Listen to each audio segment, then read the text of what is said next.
이 시간 우리에게 주시는 하나님 말씀은 레위기 25장의 말씀입니다.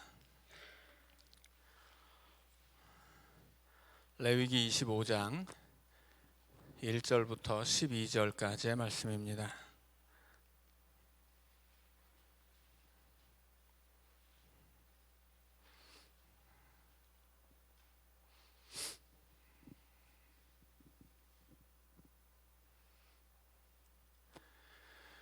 레위기 25장 1절부터 12절까지 한 절씩 교독하겠습니다.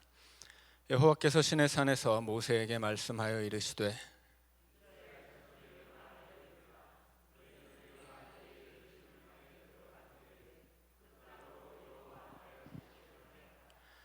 너는 6년 동안 그 밭에 파종하며 6년 동안 그 포도원을 가꾸어 그 소출을 거둘 것이나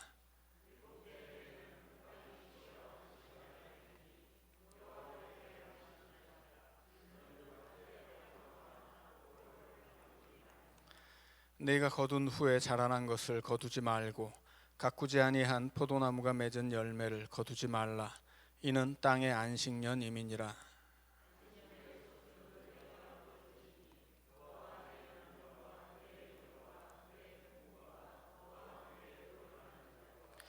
내 가축과 내 땅에 있는 들짐승들이 다 그 소출로 먹을 것을 삼을지니라.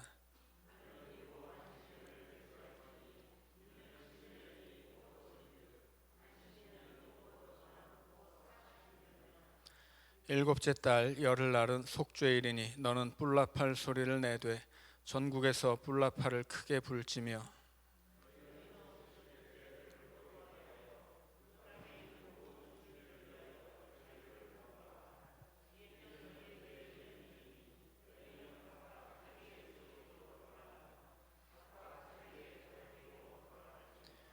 그 50년째 해는 너희의 희년이니 너희는 파종하지 말며 스스로 난 것을 거두지 말며 가꾸지 아니한 포도를 거두지 말라.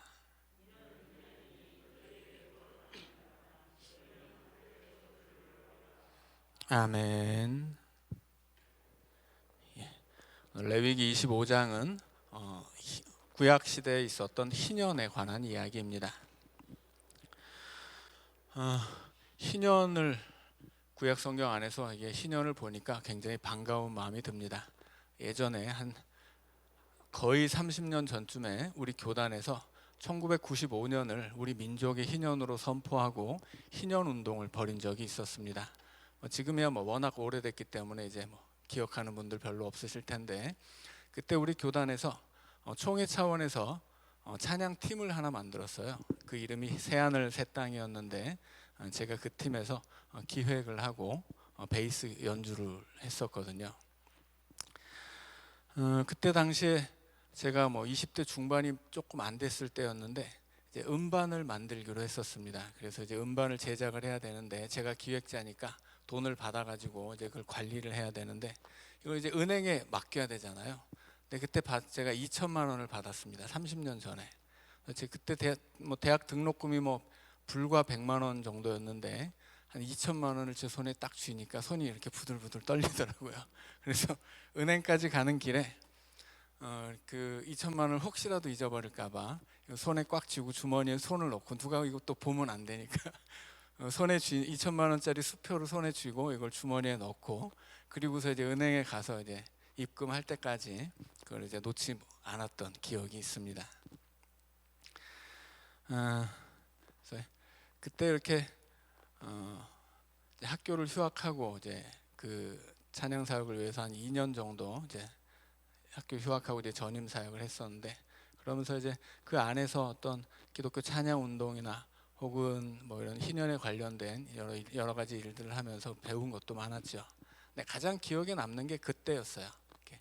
음반 제작 비용 2천만 원을 제 손에 쥐고 은행에 갈 때가 얼마나 마음이 좀 불안하고 떨렸는지 그 어린 마음에 30년 전에 2천만 원이면 엄청 크니까 이게 무섭기도 하고 좀 떨리기도 하고 그랬었던 기억이 있습니다. 지금 와서 생각해 보면 우리가 예수를 믿을 때 우리 예수님을 그렇게 떨리는 마음으로 이거 놓칠까 봐 그렇게 붙잡고 살아야 되는데 그까짓 거 돈이 뭐라고 돈에 겁먹고서 이렇게 벌벌 떨었는가 싶은 생각이 듭니다. 그래서 사람들은 정말 소중한 것은 꼭 붙잡고 놓기가 싫지요. 이거 뺏기는 것 두려운 일이기 때문에 그렇습니다.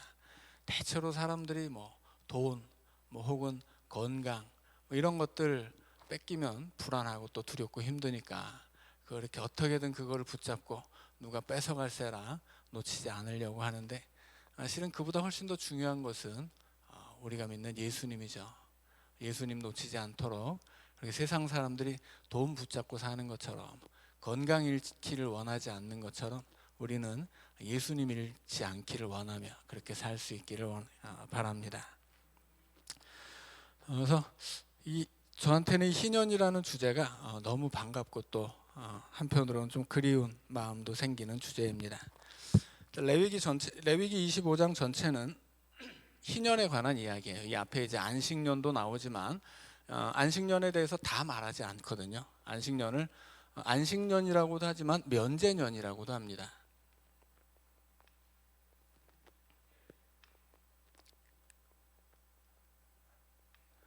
면제년은 빚을 졌을 때 안식년이 되면 무조건 탕감해 주는 것을, 그런 법이 있기 때문에 이제 면제년이라고 하는데, 이 면제년에 관한 내용은 25장에서는 빠져 있습니다. 안식년에 관한 내용만 나와 있죠. 여기서 안식년의 안식은 땅의 안식입니다. 그래서 안식년은 이 땅의 안식과 빚의 탕감이라고 하는 두 가지 내용을 가지고 있는데, 그 중에 반을 말을 하지 않고 반만 말하고 있는 이유는 무엇이냐면, 이제 이 면제에 관한 이야기는 뒤에 나오는 희년에서 충분히 다룰 것이기 때문입니다. 그래서 앞에 안식년에 관한 이야기가 나오지만 레위기 25장은 안식년과 희년에 관해서 이야기하는 것이 아니고 희년에 관한 이야기이고, 안식년은 희년을 얘기하기 위한 서론으로만 나오는 것입니다. 그래서 안식년에 땅의 안식과 빚의 면제를 다 이야기해야 되는데, 이 빚의 면제는 빠져 있는 거예요. 자, 일단은 이 땅의 안식에 관해서 이야기를 해보자면, 매 7년 되는 해, 4절의 말씀이죠. 7년째 되는 해에는 땅이 쉬어 안식하게 해야 됩니다. 자, 그러면 이 안식년의 목적은 땅에게 안식을 주는 것일까요? 그렇지 않죠. 땅 자체는 아무것도 아니에요. 이 땅에서 살아가는 사람들을 위한 일입니다. 그래서 땅을 안식하게 하라라고 이야기하는데, 그것은 땅을 위한 것이 아니라 사람을 위한 것입니다. 그래서 이 땅의 안식을 어떻게 실천하냐면, 이 땅에다가 아무것도 심지 않는 것입니다. 그래서 밭에 파종하지 말고 또 포도원을 가꾸지 말라고 합니다.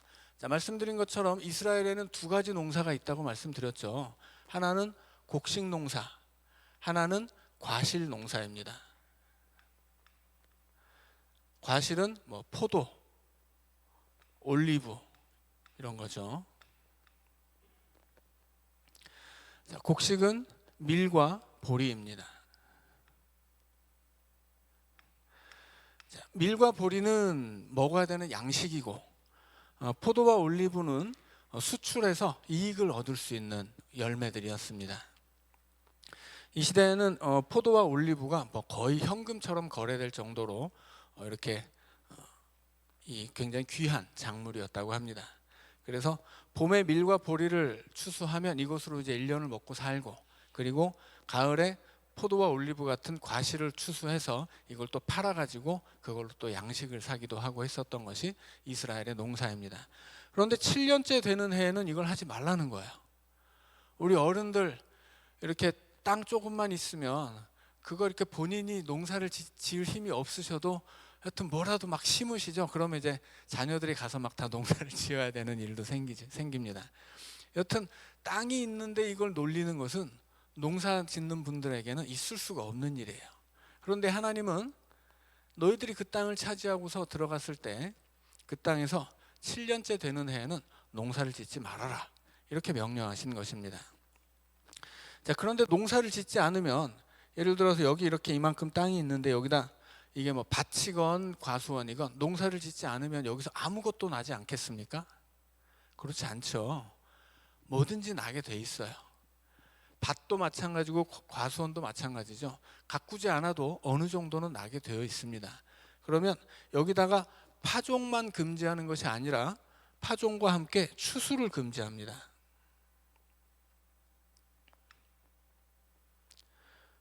추수라고 하는 건 뭐예요? 여기 7년째 되는 해에는 이 밭에서 나는 걸 아예 먹지 말라, 그런 얘기가 아니에요. 추수를 금지하는 것은 딱 어느 날 딱 날 잡아서 여기 난 거를 싹 걷어가는 걸 금지한다는 뜻입니다. 그래서 땅이 있어도 파종도 하지 말 것이고, 그 땅에서 자연스럽게 나는 뭐 곡식이나 열매가 있어도 그것을 추수해서는 안 된다, 그렇게 이야기합니다. 자, 그러면 여기서 이렇게 나는 것들은 누가 어떻게 처리를 하겠습니까? 자, 7절에 보면 6절부터 보면 안식년의 소출은, 그러니까 이 안식년에 땅을 쉬게 했는데 쉰 땅에서 저절로 나는 소출이 있단 말이죠. 그 소출은 너희가 먹을 것이니 너와 내 남종과 내 여종과 내 품꾼과 너와 함께 거류하는 자들과 내 가축과 내 땅에 있는 들짐승들. 이 땅의 주인이 너죠. 그게 너고, 너뿐만 아니라 너의 남종, 여종, 품꾼, 거류하는 자들, 가축과 들짐승까지. 이 땅에서 나는 것은 누구나 다 먹을 수 있다. 심지어 사람이 아니어도 좋다. 짐승들까지도 여기서 나는 것은 다 같이 먹는 것이다. 그러니까 그런데 이 땅에서 추수를 하면 안 된다는 건 무슨 얘기겠습니까? 이 7년째 한 해만큼은 이 땅에는 주인이 없다 하는 뜻이에요. 추수라고 하는 것은 이 땅 주인이 그 땅에서 난 걸 싹 걷어가는 거잖아요. 이 7년째 되는 해에는 주인이 없는 거예요. 그래서 누구라도, 나도 괜찮고 우리 집 종도 괜찮고 우리 집에 기르는 가축도 괜찮고 들에 사는 짐승도 괜찮아요. 누구든지 여기서 싹 걷어가는 추수는 할 수 없지만 여기 난 것을 배고프면 갔다가 먹을 수 있다라고 하는 것입니다. 자, 그러면 이 땅의 안식은 누구를 위한 것이겠습니까? 당연히 땅을 위한 것 아니라고 말씀드렸죠. 자, 이 땅에서 나는 것들을 먹을 수 없었던 사람들, 그런데 본래는 먹을 수 없었는데 이 땅의 주인이 아니었는데 마치 이 땅의 주인인 것처럼 이 땅에 나는 것을 마음대로 먹을 수 있는 그 사람들을 위한 거예요. 그리고 이 땅에서 나는 것이 충분하지 않죠. 예를 들어서 뭐 곡식이든 과일이든 여튼 뭐가 되었든 간에 열심히 사람이 가꿔주지 않으면 충분히 좋은 열매를 얻을 수는 없습니다. 그러면 이 안식년에 나는 것은 그야말로 자연 발생적으로 자라는 것들이고, 그 전에 사람이 열심히 가꾼 것에 비해서는 충분한 양은 아니에요. 그럼에도 불구하고 하나님이 이 땅에서 나는 것을 누구나 먹게 하셨습니다. 그러면 이제 어떤 결과가 나오는 것이냐면 이 땅이 이 땅에서 먹는 모든 사람들의 식탁이 되는 거예요. 이 땅에서는 누구든지 여기 와서 먹을 수 있는 공동 식사의 자리가 되는 것입니다. 원래는 이 땅이 있는 한 마을에 이 땅의 주인만이 이 땅에서 나는 소출을 가져가고, 뭐 기껏해야 이 땅에서 추수할 때 남겨주는 것들만 가난한 사람이 가져갈 수 있었는데, 이 안식년에는 모두가 이 땅에서 누리는 거예요. 물론 충분하지는 않습니다. 그러나 충분하지 않더라도 다 같이 이 땅에서 하나의 식탁 공동체가 되는 거예요. 말하자면 밥상 공동체가 되는 거죠.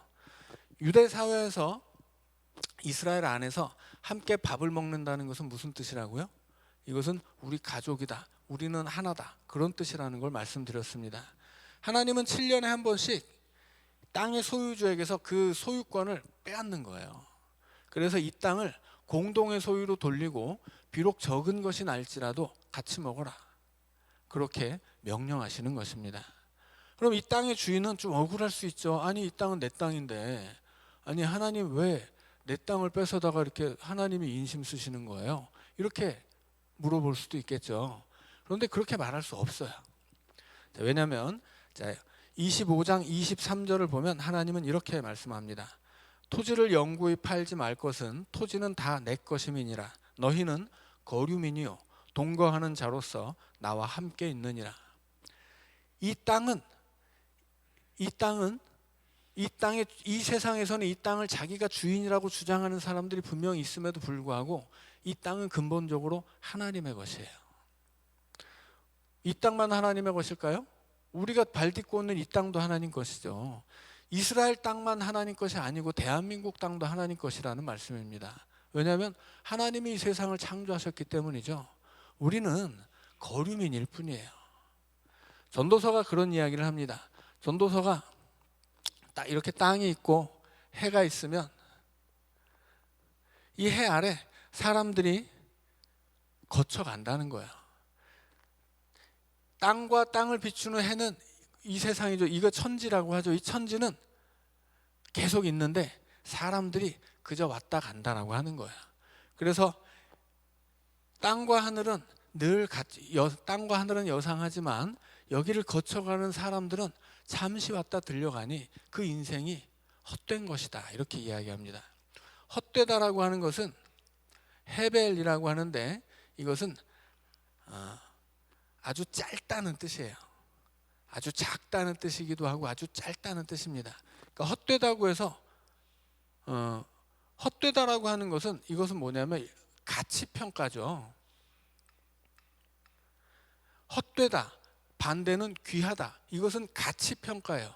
이것은 귀한 것, 이것은 헛된 것. 그런데 본래 히브리어의 헤벨은 가치평가가 아니에요. 그냥 짧은 것, 순간의 것. 이것은 그냥 팩트를 이야기하는 것입니다. 그러니까 뭔가 이렇게 그래서 그 아주 짧은 순간의 것을 이야기하는 어떤 팩트를 말하고자 하는 단어가 헤벨이라면 이것에 대해서 가치 평가를 내린 것이 헛되다는 번역이에요. 그러니까 번역이 좀 문제가 있는 거죠. 자, 그래서 전도서가 하고자 하는 말씀은 뭐냐면 이 세상은 태초부터 지금까지 그렇게 오랫동안, 물론 영원하진 않습니다. 종말이 있으니까 오랫동안 있었던 것인데 사람들은 그저 잠깐 와서 사라지는 거예요. 하나님이 태초의 세상을 창조하시고 종말을 향해 간다면 우리는 이 역사에 아주 짧은 한 구간만을 살아갈 뿐이거든요. 너무 짧아서 이것은 마치 아침 안개 같구나. 잠깐 있었는데 해 뜨면 딱 사라져서 이게 도대체 언제 있었는지 없었는지도 모르는 그런 짧은 인생. 그래서 헛되다고 표현한 거죠. 헛된 것은 아니지만 이것이 아무리 짧아도 이것이 우리의 인생이잖아요. 헛되지는 않아요. 귀한 것인데 이 긴 역사에서 보자면 하나님이 창조하신 세상을 전체를 보자면 우리의 인생은 그렇게 아주 짧은 것, 아주 작은 것, 그렇게 이야기하는 것입니다. 그래서 우리는 이 짧은 세상을 살아가는 별것 아닌 존재인 거죠. 그런데 우리는 이 역사에 아주 짧은 한 토막을 살아갈 뿐인데 이 세상에 내 것이 너무 많다고 생각해요. 내가 뭐 땅 문서 가지고 있으면 이거 다 내 것이잖아요. 내 주머니에 뭐 들어있으면 이거 다 내 것이잖아요. 근데 하나님은 그렇게 말씀 안 하시는 거죠. 이 세상에 땅이든 하늘이든 다 하나님이 만드셨고 우리는 잠깐 여기 들렸다가 사라지는 존재입니다. 그러니까는 우린 주인이 아니에요. 주인은 누구입니까? 주인은 하나님밖에 없습니다. 근데 우리는 주인이 아닌데도 불구하고 대한민국에 주인 없는 땅이 있어요? 없어요. 대한민국뿐 아니라 전 세계 주인 없는 땅이 있겠습니까? 거의 없습니다. 다 사람들이 거기다가 깃발을 꽂고 땅 문서를 만들어서 이것은 내 땅, 이것은 내 집, 이것은 내 거 다 이야기하는데 착각이라는 거죠. 그것은 우리 것이 아니에요. 사람의 것이 아닙니다. 땅은 하나님의 것이에요. 그래서 하나님은 우리에게 뭐라고 이야기하냐면 너희는 거류민이다. 그냥 동거인이다. 거류민은 뭐예요? 잠깐 머무는 사람이에요. 다른 말로 하자면 나그네이죠. 우리는 하나님의 땅을 살아가는 나그네에 지나지 않습니다. 그런데 착각을 하는 거예요. 이것이 내 것이라고. 그래서 하나님은 안식년에 이것을 깨닫게 해주시는 것입니다. 이건 네 땅이 아니다. 안식일도 마찬가지예요. 안식일도 우리는 우리의 인생이 내 인생은 나의 것이라고 하잖아요. 우리는 주일이 돼도 얼마든지 내 뜻대로 살아갈 수 있는 거죠. 근데 하나님은 그것을 제한하십니다. 이것은 이날의 시간은 너의 것이 아니다. 주의 것이다. 이렇게 이야기하시거든요. 그래서 일주일의 하루는 내 마음대로 쓸 수 있어도 내 것이 아니에요. 그러니까 그날을 내 것이라고 주장하고 내 뜻대로 살면 안 되는 거죠. 땅도 마찬가지예요. 이것은 뭐 땅만의 것이 아니라 이 소유에 관한 문제거든요. 내 인생은 나의 것, 내 몸은 나의 것, 뭐 내 집은 나의 것, 다 마찬가지로 다 내 것이라고 주장하는 것들마다 착각이라고 하는 거예요. 그래서 예수님도 어리석은 부자의 비유를 드시죠. 어떤 어리석은 부자가 어느 해에는 소출이 많아서 창고를 막 늘렸습니다. 증축을 했어요.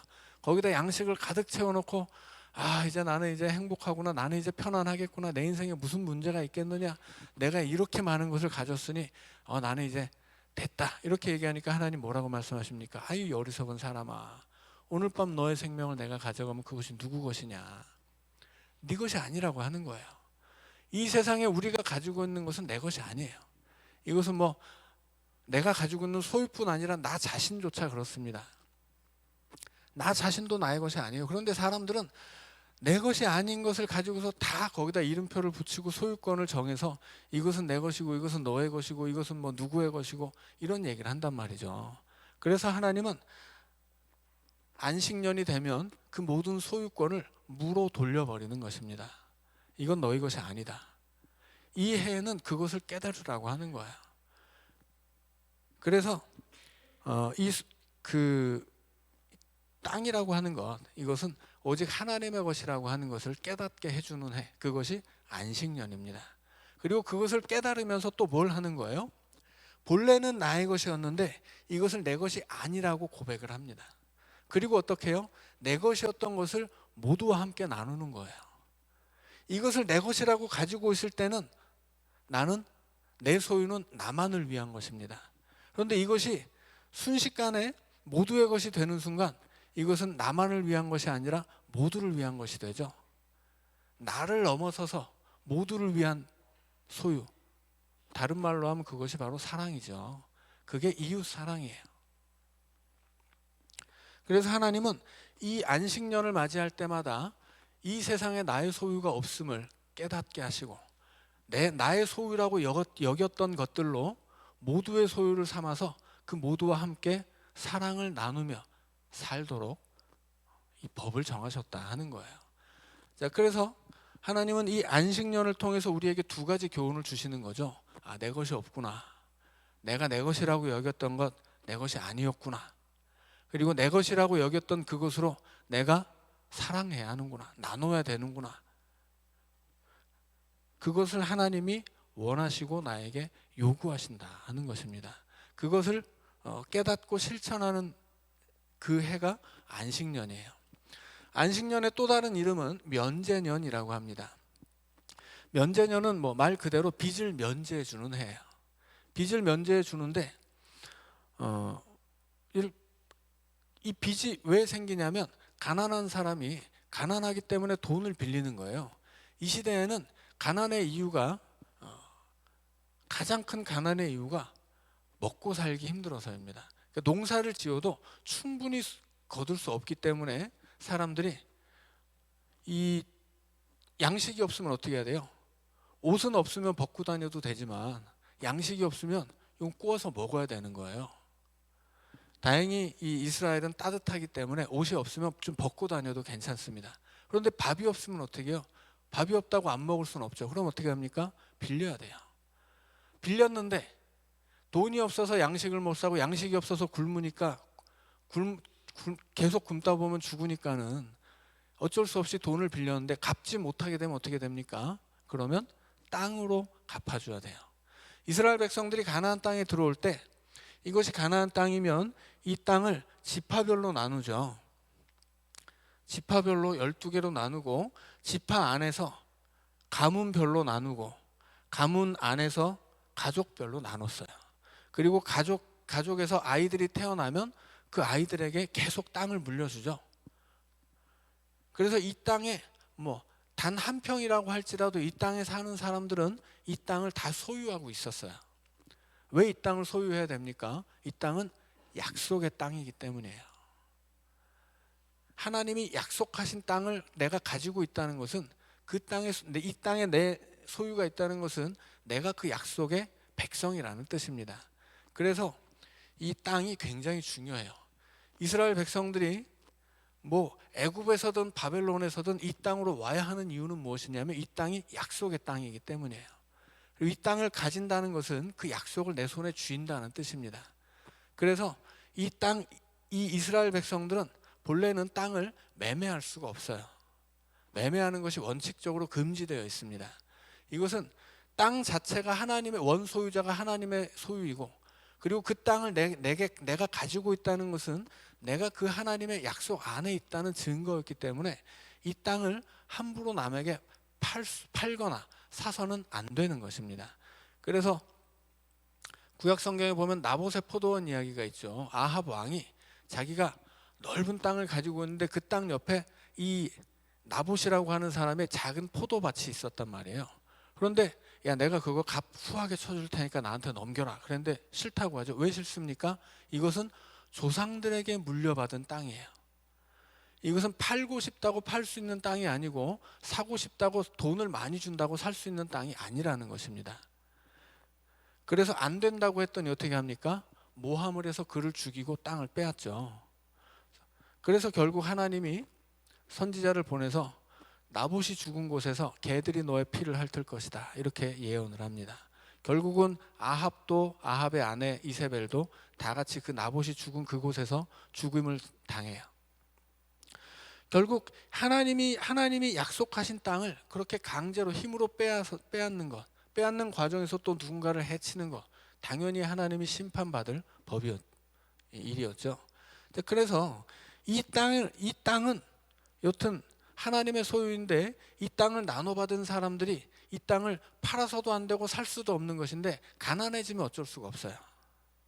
먹고 살아야 되니까, 죽을 수는 없으니까 땅을 담보로 맡기고 양식을 빌리는 거예요. 근데 가난한 사람이 땅을 담보로 돈을 빌렸는데 이거 갚을 수가 있겠습니까? 어려운 일이에요. 내년에 농사 잘 되면 갚을게 했었어도 올해 농사가 안 됐지만 내년에 잘 된다는 보장이 없거든요. 내년 농사도 망치면 그 다음 해에는 이 땅을 빼앗기는 겁니다. 근데 다음 해에도 땅을 빼앗기잖아요. 그건 무슨 얘기예요? 상황이 더 안 좋아졌다는 얘기죠. 그러면 어떻게 됩니까? 돈을 또 빌려야 돼요. 이것은 악순환이죠. 돈을 또 빌리면 돈을 갚기가 더 어려워지겠죠, 당연히. 그럼 어떻게 됩니까? 그때는 땅으로 안 돼요. 그럼 어떻게 됩니까? 자기 자신을 팔게 됩니다, 종으로. 결국은 이 가난이 점점 심해지면 땅을 빼앗기고 그 다음에는 그 빚 때문에 종이 되기도 한다는 거예요. 그런데 안식년이 되면, 이 면제년이 되면 7년째 되는 해에는 그 모든 빚을 그냥 무상으로 없던 것으로 해버려야 된다라는 이야기입니다. 그러면 돈을 빌려주는 사람 입장에서는, 아니 올해 돈을 빌려주면 내년이 안식년이면 어떻게 됩니까? 돈을 빌려주고 싶겠습니까? 아니죠. 그래서 신명기 15장에서 하나님은 이렇게 말씀하세요. 자, 신명기 15장 1절은 매 7년 끝에는 면제하라, 이렇게 말씀하고,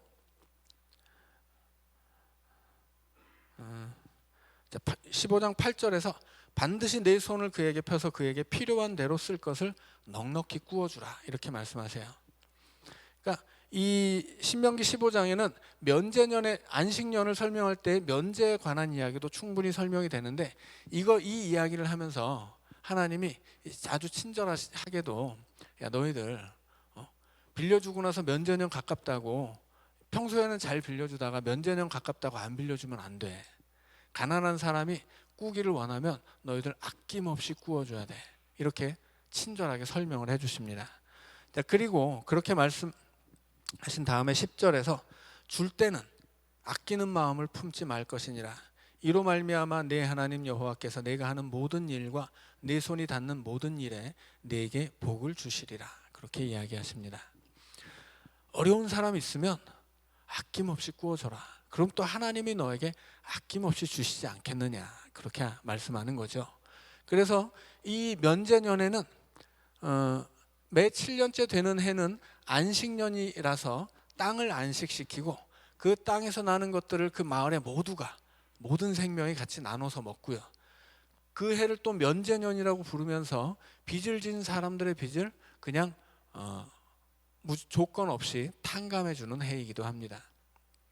자, 이것이 하나님이 매 7년에 한 번씩 해야 되는 일로 명령하셨습니다. 자, 이 안식년은 어디에서 시작된 것일까요? 당연히 안식일이죠. 안식일, 안식년, 그리고 희년으로 이어지는 것입니다. 안식일 설명드릴 때도 말씀드렸죠. 안식일은 단순히 쉬는 날이 아니라고요. 이 시대에는 너무 생산성이 낮은 시대이기 때문에 사람들이 먹고 사는 것 어려웠던 시대입니다. 하루에 2끼 먹으면 부자였어요. 가난한 사람은 하루 한 끼 혹은 이틀에 한 끼만 먹고 굶어 죽지만 않아도 그래도 살만한 그런 시대가 이 시대였습니다. 그런 시대에 하루 일을 해도 하루 벌어먹기가 힘든 시대인데 일주일에 하루를 그냥 쉬라고 하신단 말이에요. 그것이 안식일이에요. 그렇게 하려면 어떻게 돼야 됩니까? 하나님이 나를 굶지 않게 하신다고 믿을 수 있어야 돼요. 그리고 내 인생을 하나님께 맡겨야 됩니다. 그런 믿음 없이는 안식을 지키기 어렵습니다.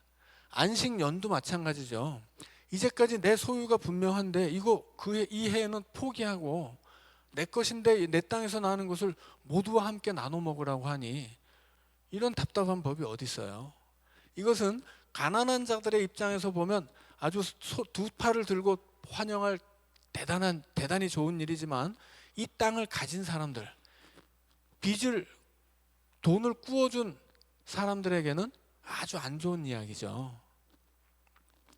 그러나 안 좋지 않다라고 하는 거예요. 왜냐하면 다 하나님이 갚아주시기 때문입니다. 그래서 이제 우리가 이제 다음 이 희년 이야기가 끝나면 이제 복과 화에 관한 이야기를 읽을 텐데 하나님이 내세우시는 원칙은 굉장히 단순합니다. 그것은 인과응보예요. 늘 말씀드리지만 인과응보야말로 성경의 기본 원리입니다.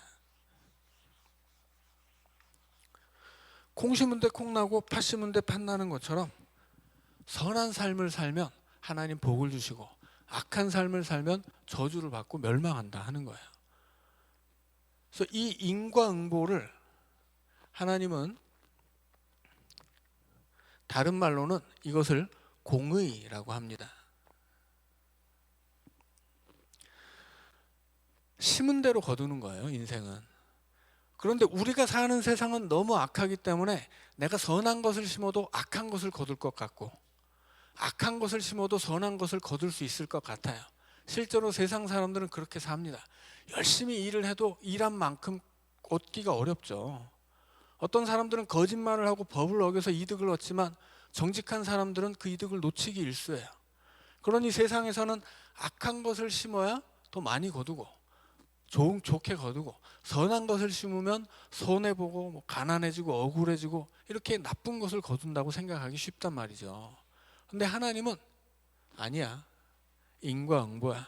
심은 대로 거둘 것이니 선을 행할 때 낙심하지 않으면 때가 이름에 거두리라. 그렇게 말씀하시죠.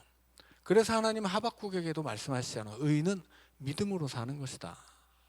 우리는 믿음으로 사는 거예요.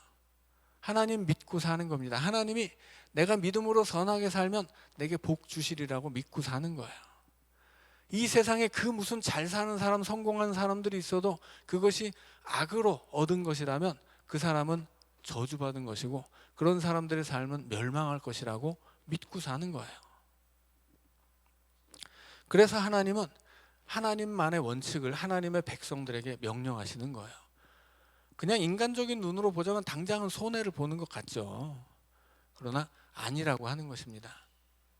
하나님의 법을 지키면 하나님의 백성이고 하나님의 백성들은 하나님의 은혜 안에 살고 있다 하는 것입니다. 하나님이 지켜주시고 우리가 스가랴서를 읽을 때도 그런 이야기 했죠. 우리가 성전을 지으면 하나님은 성벽이 되어주세요.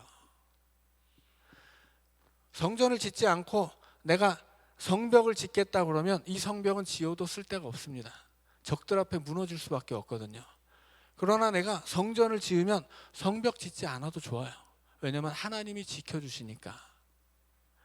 그러면 이 하나님이 성벽이 되시면 이 성벽은 그 어떤 적들도 넘어오지 못합니다. 그러니 우리는 내 삶의 중심에 하나님을 세우고 그렇게 하나님을 예배하는 하나님의 백성으로 살아가야 되는 거예요. 그래서 그렇게 되면 그때 하나님이 우리를 위한 성벽이 되어주신다 하는 거죠. 그러니 이 레위기 25장에 나오는 뭐 이런 일들 뿐만이 아니라 성경이 우리에게 명령하는 어떤 믿음의 삶을 사는 것, 선한 삶을 사는 것, 사랑하며 사는 것, 내 것을 아끼지 않고 나눠주며 사는 것, 혹은 이 악한 세상에서 정직하게 사는 것, 뭐가 되었든 그 믿음의 그 선한 삶의 모습을 우리가 싫어해서는 안 된다 하는 것입니다. 자, 그래서 아무튼 이 안식년, 매 7년 맞이하는 안식년 혹은 면제년을 통해서 하나님은 우리에게 이 세상에 내 것이 없음을 알게 하시고, 그리고 내 것을 나누라고, 내가 가지고 있는 것으로 사랑하라고, 섬기라고, 이웃과 함께 같이 먹으라고 그렇게 명령하신다는 것을 이제 알아야 되겠습니다. 그것이 땅의 안식과 빚의 탕감을 통해서 우리에게 가르쳐 주시는 말씀입니다. 자, 그렇게 매 7년이 안식년이 매 7년마다 다가오는데, 이 안식년이 7번 지나고 나면 49년이죠. 그럼 그 다음 해 50년째 되는 해는 이제 희년이라고 합니다. 이 50년째는 말하자면 가장 큰 안식년이라고 할 수 있는 거죠. 그래서 이 50년 희년이 되면 10절에 보면 50년째 해를 거룩하게 하여 그 땅에 있는 모든 주민을 위하여 자유를 공포하라. 이 희년의 정신은 자유입니다. 자유. 이것은 무엇으로부터의 자유입니까? 종된 사람들의 자유예요. 그런데 사람이 아까도 이제 그 가난한 사람들이 빚을 내서 땅을 뺏기고 그 다음에 종이 되는 것까지 말씀을 드렸죠. 그러면 이 종에서 자유를 얻는 것, 그러면 가난한 사람들이 빚을 지고 결국 땅도 뺏기고 종이 된 다음에 그렇게 이 종들에게 주어지는 자유인가 이렇게 생각할 수 있지만 그렇지 않습니다. 이것은 종들만의 자유가 아니에요. 이것은 종과 함께, 종의 반대편에는 누가 있습니까? 주인이 있죠. 이것은 이 주인들의 자유이기도 합니다. 이 주인들은 주인이라고 해서 주인 노릇하며 사는 게 아니에요. 이 주인은 보통은 돈의 노예가 되어서 살거든요. 하나님이 이제 이 25장 끝에 가서 55장에서 이렇게 말씀하십니다. 이스라엘 자손은 나의 종들이 됨이라. 종을 해방시켜줘야 하는 이유는 무엇이냐면 이 종들이 다 하나님의 종이기 때문에 그래요.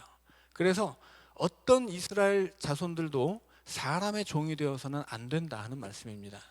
사람의 종이 되어서는 안 되기 때문에 희년이 되면 그를 무조건적으로 해방시켜줘야 돼요. 그는 하나님의 종이지 사람의 종은 아니기 때문입니다. 그런데 그때까지 하나님이 희년을 선포하고, 야 니들이 데리고 있는 종, 그거 빚 대신 담보로 사람을 잡았다가 종 삼은 것이라 그거 네 소유인 줄 아는데 아니야, 자유하게 해줘야 돼 라고 말씀을 해도 어기는 사람들이 있죠. 난 안 할래. 그런 사람들은 누구의 종이에요? 그런 사람들은 돈의 종이에요.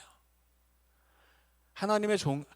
이 사람들은 이 종이 된 사람들, 하나님의 종이기 때문에 사람의 종이 되면 안 되기 때문에 해방시켜 주지만, 이 종들을 붙잡고서 하나님이 명령하심에도 불구하고 풀어주지 못하는 사람들은, 그들은 하나님의 종임에도 불구하고 돈의 종이 된 사람들이에요. 그래서 이 희년을 통해서 종에게 자유를 주는데, 이 자유는 이제까지 종 노릇하던 사람들만의 자유가 아니라는 것입니다. 이제까지 그 종들의 주인 노릇하던 사람들도 알고 보면 그들이 주인인 줄 알았는데 그들도 돈의 종이었어요. 그래서 그들도 이 돈의 종된 자리에서 해방되는 것, 자유롭게 되는 것, 그래서 다시 하나님의 종으로 사는 것, 그것이 바로 희년입니다. 그래서 이제까지 종이었던 사람들뿐 아니라 이제까지 주인이었던 사람들도 다 같이 자유함을 얻고 이제부터는 우리는 다 같이 하나님의 종으로만 산다, 그것을 깨닫게 해주는 해가 바로 희년입니다. 이것은 이제 오늘 우리에게도 마찬가지죠. 오늘 우리도 아까 이제 소유권 문제 얘기를 했었잖아요. 본래 이 세상에 있는 모든 땅은 내 것이 없는데 사람들은 다 하나님의 소유인 땅에다가 줄을 긋고 여기는 내 땅, 저기는 네 땅, 막 이렇게 나누고 산단 말이에요. 그리고 이것은 내 집, 이것은 뭐 내 차, 이것은 뭐 내 능력, 이것은 뭐 내 인생, 저마다 다 자기 것을 주장하는데 아니에요. 내 것은 아무것도 없습니다. 내 것은 아무것도 없어요. 그래서 이것을 깨닫는 것이 뭐예요? 그것이 바로 믿음이에요. 이것을 내 것이 없다고 고백하는 것이 믿음입니다. 그래서 이 기독교인들은 스스로를 뭐라고 고백해요? 우리는 청직이라고 불러요. 우리는 우리 자신을 청직이라고 고백을 해야 합니다. 우리는 하나님의 소유된 것을, 하나님의 소유를 맡아서 가지고 있는 사람들일 뿐이지 내 것이 아니에요. 뭐가 되었든 간에 내 것은 단 하나도 없습니다. 다 하나님이 내게 맡겨주신 거예요. 내 몸도 그렇고 내 생명도 그렇고 내 소유도 그렇고 뭐가 되었든 다 내 것이 아니죠. 맡겨진 거예요. 누가복음을 보면 예수님께서 지혜로운 청지기의 비유를 하시면서 불의의 재물로 친구를 사겨라, 그렇게 말씀하세요. 어떤 청지기가 있었는데 이 청지기가 일을 좀 게으르게 했어요. 그래서 주인이 야, 너 해고야. 너 다음 달에 해고니까 네가 하던 일 정리해. 이렇게 했더니 어떻게 합니까? 이 불의한 청지기가 주인한테 빚진 사람들을 몰래 불러가지고 야, 너 얼마 빚졌어? 100만 원이요. 그럼 50만 원으로 해. 차용증을 고쳐줬어요. 그리고서 뭐라고 합니까? 그래, 내가 땅을 파자니 힘이 없고 빌어먹자니 부끄럽구나. 내가 이렇게 주인의 것으로 마음껏 인심을 쓰면 내가 해고된 다음에 이 사람들이 나를 대접할 것이다, 이렇게 얘기하거든요. 그 청지기를 향해서 예수님이 그 불의한 청지기처럼 지혜로워야 된다, 이렇게 말씀하세요. 우리더러 세상에서 무슨 남의 것 가지고 인심 쓰란 얘기가 아니죠. 우리가 가지고 있는 것이 다 하나님의 것이고 우리는 하나님의 소유를 맡아서 사용하는 청지기에 지나지 않는데 이걸 마치 내 것인 것처럼 어리석은 삶을 살고 있으니 하나님의 것을 막 퍼줘라, 이웃에게. 그런 말씀 하시는 거죠. 내가 가지고 있는 것은 내 것이 아니니까 막 퍼주고 그것으로 친구를 사귀라고 하는 거예요. 그러면 그 친구들이 하나님 나라에서 우리를 맞이하는 것이죠. 하나님 나라에서 내가 막 퍼줬던 그 사람들이 하나님 나라에 가면 내 인생의 증인들이에요. 내가 어떻게 살았는지 하나님 보시지만 내 인생을 증언해 줄 사람이 있다라고 하는 거죠. 나와 함께 살았던 사람들, 도르가가 죽었을 때 어떻게 해요? 베드로가 도르가 죽은 자리에 갔더니 그 마을의 과부들이 자기 속옷을 꺼내서 보여주면서 사도님, 이거 도르가가 해준 겁니다. 이 사람이 이렇게 우리한테 잘해줬습니다. 그 속옷이 뭐예요? 그 속옷이야말로 도르가 인생의 증거예요. 그 속옷이야말로 그 이웃들이 입고 있었던 속옷이야말로 도르가의 믿음의 증거입니다. 그 믿음의 증거를 보고 베드로가 예수의 이름으로 죽어있던 도르가를 일으켜내죠. 그건 뭐예요? 성경에서 그것은 무슨 베드로가 사람 살리는 능력이 있다 이런 얘기하고 있는 게 아니죠. 그렇게 선한 믿음의 삶을 살아가는 사람들, 마치 예수 그리스도가 죽음 가운데 부활하시듯이 하나님이 그를 죽음에서 일으키시듯이 그렇게 예수의 이름으로 일으킴을 받는다 하는 이야기를 하는 거예요. 오늘 우리도 그렇게 살 수 있어야 되겠습니다. 하나님은 내 것이 없다고 말씀하세요. 그리고 그것을 법으로 만들어서 하나님 백성들에게 가르쳐 주고 있습니다. 내 것이 없는데 내 것인 양 사는 것은 어리석은 인생이에요. 이건 내가 가지고 있는 건 내 것이 아니니까 이것을 어떻게 선하게 써야 할지, 이것으로 어떻게 사랑하며 살아야 될지 그것을 깊이 고민하는 우리가 될 수 있기를 원합니다. 함께 기도하겠습니다. 사랑의 하나님, 내 것이라고는 없는데 더 많은 내 것을 가지기 위해서 살아가는 어리석은 인생이 되지 않게 하여 주옵소서. 하나님이 우리에게 맡겨주신 것들 선하게 사용하게 하시고, 하나님이 내게 그것을 맡겨주신 뜻대로 복음을 위해 사용하며 또 사랑을 위해 사용하고 하나님이 기뻐하시는 뜻을 따라 쓰임받는 아름다운 인생들 되게 하여 주옵소서. 예수님 이름으로 기도하옵나이다. 아멘.